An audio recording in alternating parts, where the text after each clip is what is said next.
Why governments borrow money. They already print script, approximately 8 minutes, approximately 1,200 words, spoken at natural pace. Imagine you own a printer, not a regular printer, a magical one that legally produces money, real money, the kind people use to buy houses, pay taxes, fund wars. Now imagine you need money.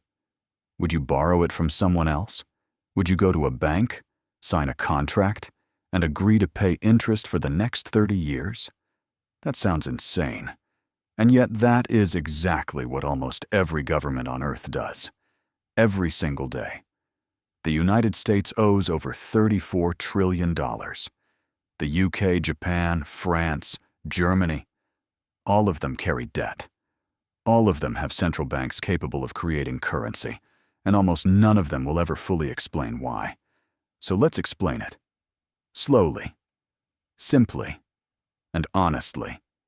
First, let's kill a myth. When people say governments print money, they imagine a room full of machines stamping bills, stacks of cash being loaded onto trucks. That image is mostly wrong. Modern money creation is quieter. It happens on a spreadsheet.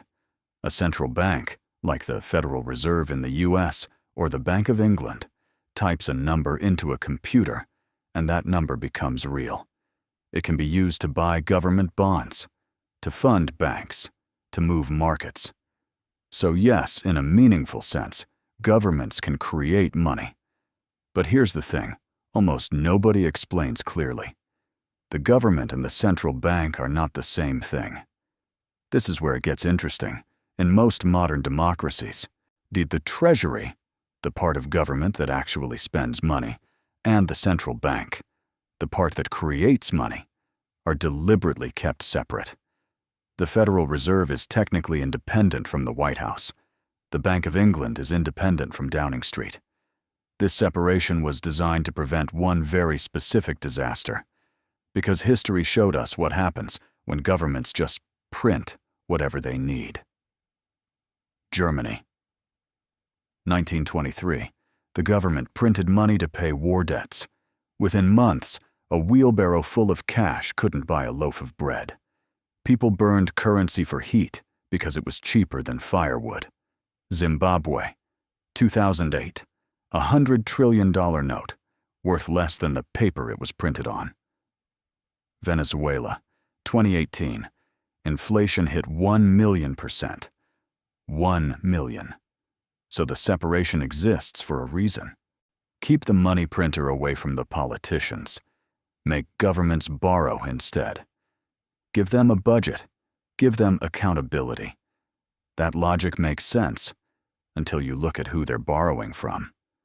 When the US government needs money, it issues something called a treasury bond, essentially an IOU.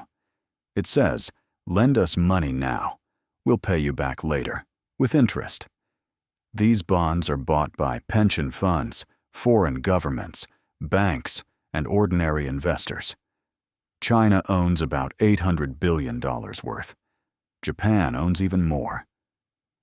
But here's the quiet irony the textbooks skip past. The Federal Reserve, the same institution that creates US dollars, is also one of the largest holders of US government debt. At its peak, the Fed held nearly $9 trillion in bonds. So the government borrows from a bank it technically controls, but using bonds backed by a currency that same bank creates. It is borrowing from itself, through a mirror, with extra steps. And those extra steps are not accidental. They serve a purpose. They create the illusion of constraint. If the government had to formally request that the Fed print money for every spending bill, the political pressure would be enormous. The mechanism would be visible. Citizens could object. This way, the borrowing looks normal. It looks like what a responsible entity does. It looks like discipline. Now here's where the math gets uncomfortable. When governments borrow, they pay interest.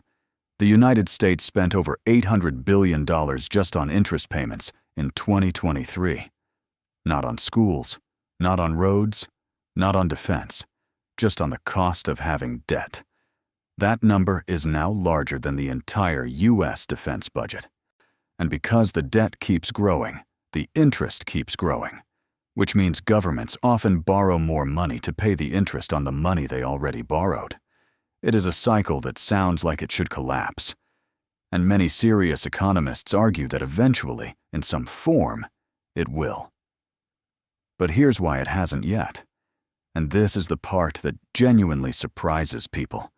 For a country like the United States, debt functions differently than it does for you or for a smaller nation. When you borrow money, you cannot repay. You go bankrupt. When Greece borrowed money, it couldn't repay. It had a crisis, austerity, suffering. But the US dollar is the world's reserve currency. Most global trade is priced in dollars. Most countries hold dollars in their national reserves. This creates a permanent global demand for US currency, which means the US can borrow at low interest rates almost indefinitely, because the world needs dollars to function. And as long as the world needs dollars, America's debt is manageable, right up until it isn't. There is a theory economists argue about quietly. It is called modern monetary theory. MT. The simplified version goes like this. A government that controls its own currency cannot go broke in the traditional sense. It can always print more to pay its debts. The real constraint is not money. It is inflation. Spend too much, and prices rise. That is the limit. Some governments operate as though this theory is roughly true. They run large deficits. They let debt climb. They trust that growth and demand for their currency will absorb the cost.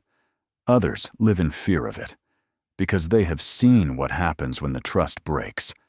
Japan has government debt at 260% of its GDP, the highest in the developed world. It has maintained this for decades. The yen is still standing. The economy still functions. Argentina has defaulted on its debt 9 times. 9.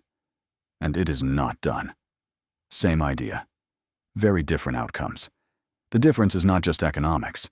It is credibility. Trust. The story the world believes about you. Which brings us to the part nobody wants to say out loud.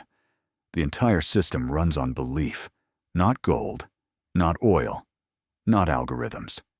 Belief. The belief that the dollar will be worth something tomorrow. That the bond will be repaid. That the government will not destroy the currency to escape its obligations. When that belief holds, the system works. Debt piles up and the world keeps turning. When that belief begins to crack, slowly, quietly, or at the edges, that is when things get dangerous. And the crack does not always look dramatic. It looks like inflation that stays slightly too high for slightly too long. It looks like interest rates that climb faster than expected.